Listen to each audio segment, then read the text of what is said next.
Assalamu alaikum dear students. This is your fourth lecture for computer science second year.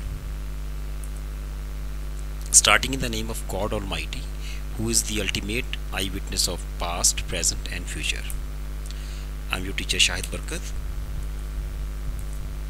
Today's outline: language translators, assembler, compiler and interpreter. In the end there will be a question for you.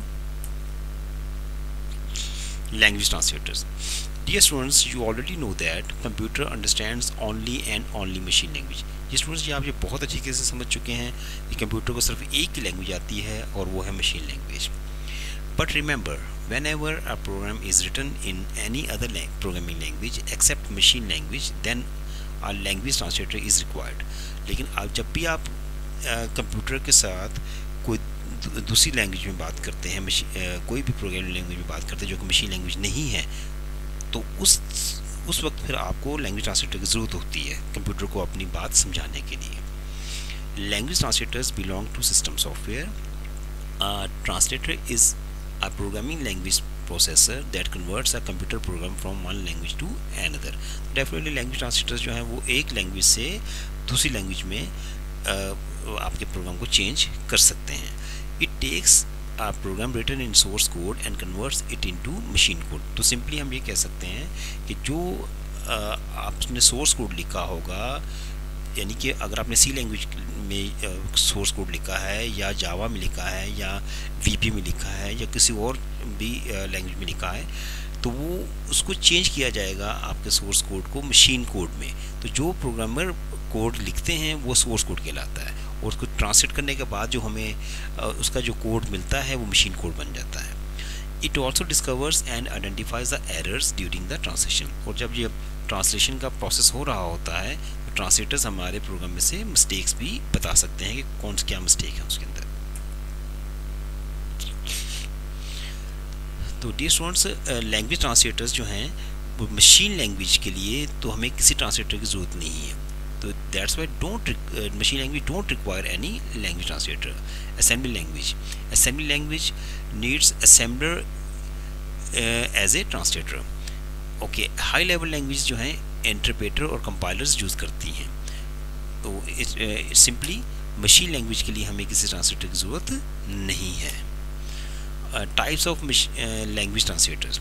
तो आपके पास compiler और जो interpreter हैं ये high level के लिए language के लिए यूज़ होते हैं, और जबकि असेंबलर जो सॉफ्टवेयर है लैंग्वेज ट्रांसलेटर है वो असेंबली लैंग्वेज के लिए यूज़ होता है. तो हमें कंपाइलर और इंटरप्रेटर को सीखना है बिकॉज हमारा ताल्लुक जो है हाई लेवल लैंग्वेज के साथ है. Compiler translates the whole source code of high level into machine code at once, but if the source code is 100% correct. तो हमारा जो source code high level language में लिखा होगा वो अगर वो बिल्कुल सही है तो तब ही वो मशीन कोड में चेंज हो सकता है. लेकिन याद रखिए कंपाइलर जो है आपके सोर्स कोड को एक ही बार में मशीन कोड में चेंज कर देता है. Hence there can be two possibilities, either the source code is correct or incorrect. तो इस चीज़ से ये पता चलता है कि या तो आपका लिखा हुआ जो सोर्स कोड है या तो वो सही होगा या गलत होगा. तो अगर तो वो सही है, if the source code is correct, then the compiler translates the source code into machine code successfully. तो सोर्स कोड अगर सही है तो वो एक ही बार में सारा का सारा मशीन कोड में चेंज हो जाएगा. सेकंड ये है option, if the source code is incorrect और wrong, then compiler maintains the record of syntax errors and displays the list of these errors. तो सोर्स कोड में अगर कोई मिस्टेक है, कोई प्रॉब्लम है, कोई उसमें गलती है, तो कंपाइलर जो है वो रिकॉर्ड बना लेगा चीज़ का कि उसमें कहाँ कहाँ मिस्टेक है, तो वो आपको वो शो कर देगा. लेकिन याद रखिए फिर जब तक मिस्टेक्स उसके अंदर हैं तब तक वो मशीन कोड में चेंज नहीं होगा. In this situation, the programmer will remove the errors from source code and compile the source code again. तो इस लिहाज से फिर प्रोग्रामर क्या करेगा, वो उन एरर्स को दूर करेगा, उन एरर्स को ठीक करेगा जब तक कि वो सारे के सारा एरर्स जो है ख़त्म ना हो जाए, तब तक जो है वो उसको प्रोग्रामर को उसमें से मिस्टेक्स को ठीक करना होगा।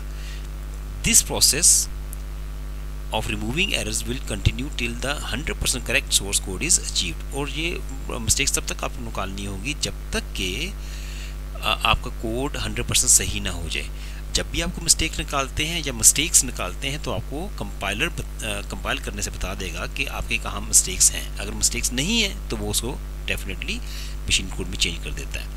The process of removing errors from the source code is called debugging. तो अपने प्रोग्राम में से एरर्स को दूर करना या रिमूव करना, उसको इस प्रोसेस को हम डीबगिंग का नेम देते हैं। यानी डीबगिंग एक टर्मिनोलॉजी है जो कि हम एरर्स को रिमूव करने के लिए यूज़ करते हैं।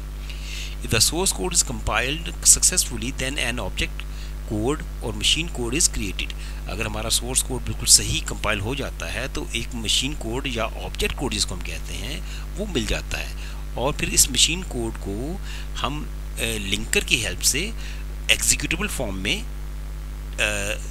ला सकते हैं ताकि वो रन हो सके। सी प्लस प्लस, जावा और कोबोल जो है वो ऐसी लैंग्वेजेस जो कि कंपाइलर यूज़ करती हैं। इंटरप्रेटर बेसिकली लैंग्वेज ट्रांसलेटर ही है, और यानी कि ये भी आपकी लैंग्वेज को दूसरी लैंग्वेज में चेंज कर देता है। लेकिन इसमें जो है आपको ये याद रखना है कि ये सोर्स कोड में सिंगल लाइन को उठाएगा, अगर वो लाइन बिल्कुल सही है तो उसको वो ट्रांसलेट कर देगा मशीन लैंग्वेज में और उसको रन कर देता है। और इसी तरह फिर वो नेक्स्ट लाइन पर जाता है, अगर वो लाइन भी बिल्कुल सही है तो उसको भी वो मशीन कोड में चेंज करने के बाद रन कर देगा। लेकिन आप फर्ज करें कि थर्ड लाइन में मिस्टेक है, तो जब तक वो लाइन सही ना की जाए तो तब तक उसको चेंज नहीं करेगा। तो आप ये समझ लीजिए कि एक एक लाइन करके जो है इंटरप्रेटर जो है वो ट्रांसलेट करता है। अगर तो वो लाइन वो सही है तो उसको ट्रांसलेट कर देगा, अगर वो लाइन सही नहीं है तो उसको ट्रांसलेट नहीं करेगा बल्कि उसको चेंज करना पड़ेगा। और इसमें एक और चीज़ याद रखने वाली है कि इंटरप्रेटर जो है वो ऑब्जेक्ट फाइल नहीं बनाते, बल्कि आपकी जो लाइन एग्जीक्यूट होती है, सोर्स कोड की लाइन जो होती है एग्जीक्यूट, वो डायरेक्ट मशीन लैंग्वेज में कन्वर्ट करके एग्जीक्यूट कर दी जाती है। और 10th क्लास में एक लैंग्वेज पढ़ाई जाती है बेसिक, तो बेसिक लैंग्वेज जो है वो इंटरप्रेटर यूज़ करती है। ओके स्टूडेंट्स, कंपाइलर और इंटरप्रेटर्स, तो इसमें आप देख रहे हैं कि सोर्स कोड लिखा है, सोर्स कोड को कंपाइल किया, और कंपाइल करने के बाद वो ऑब्जेक्ट कोड तब बनेगा जब आपके सोर्स कोड में कोई मिस्टेक ना हो। तो अगर वो सक्सेसफुली कंपाइल हो जाता है तो ऑब्जेक्ट कोड बन गया, और ऑब्जेक्ट कोड के बाद फिर उसको हम लिंकर की हेल्प से एग्जीक्यूट कर सकते हैं। और लेट्स सपोज कि सोर्स कोड लिखा है उसमें कोई मिस्टेक आ गई है, तो कंपाइलर चेक करके बता देगा। कंपाइलर एक ऐसा सॉफ्टवेयर होता है जो कि एक्सपर्ट होता है, तो वो ये चीज़ बता देगा कि उसमें कोई मिस्टेक है और हम उसको मिस्टेक्स को ठीक करेंगे, और ये हमारा डीबगिंग हो रही है। जब तक वो डीबगिंग कंप्लीट नहीं होती तब तक वो ऑब्जेक्ट कोड नहीं बनेगा। इन द सेम सेंस हमारे पास यहाँ पर सोर्स कोड लिखा हुआ है जो कि हाई लेवल लैंग्वेज में है, जो कि इंटरप्रेटर यूज़ करती है। इंटरप्रेटर अगर वो डायरेक्ट चेंज कर देगा एग्जीक्यूटेबल फॉर्म में, अगर वो आपकी लाइन बिल्कुल सही है तो उसको डायरेक्ट एग्जीक्यूट कर देगा, और अगर उस लाइन में कोई मिस्टेक है तो पहले उसको डीबग करना पड़ेगा, और डीबग करने के बाद जो है वो आगे रन हो सकता है, अदरवाइज रन नहीं होगा। तो एक एक लाइन करके रन होता है ये। और in the end students, there is a question for you, why machine language is faster than any other programming language. I do hope कि आप बहुत जल्दी मुझे इसका आंसर देंगे। Good luck and stay blessed. Thank you.